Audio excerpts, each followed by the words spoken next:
Novo desfecho sobre o reptiliano no avião. Right, so the internet has heard the story of the woman on the plane with the reptilians. But thanks to her delaying the flight, I just got home, so now it's my opportunity to tell my side of the story as the guy in the hoodie. So we're attempting to fly out of Dallas, Fort Worth, and then basically this woman, she sits next to me and she's clearly been drinking. I'm minding my own business, and sure enough, she sees my hoodie that has this Freemason logo on it.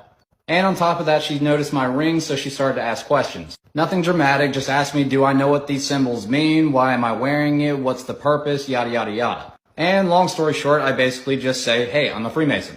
I even briefly explained how I educate about Freemasonry here on TikTok. Next thing I know, she basically starts to grill me about low-level Freemason and that it's all Satanism and that it's ruled by reptilians and blah, blah, blah. So I simply put my hood up and I started to ignore her and basically just mind my own business. She starts getting louder and louder, and then basically she's like, you know that they worship Lucifer at the top, right? So I looked at her dead in her eyes and I said, I am Lucifer. I heard one individual laugh behind me, so I figured somebody got a kick out of it at least. She starts running up and down the aisles, freaking out, saying I'm a reptilian, and then all this other stuff, she's gonna get off the plane, yada, yada, yada. It doesn't show all the footage, it just says that she's trying to get off the plane because of, I'm not gonna say it here on TikTok, I don't want to get banned. But then also talking about how, I'm secretly also trying to take over the world. So I looked back at the guy that was basically chuckling before, and I winked at him.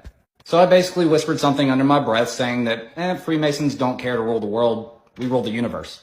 And I looked back at the guy that was laughing before and just kind of winked at him because he started laughing again. Well, I didn't think that she could hear me, but evidently she did, and it actually escalated it even further, and then they delayed the flight, and so on and so forth. So moral of the story, don't believe everything you hear on the internet. And Freemasons don't care to rule the world when we rule the universe.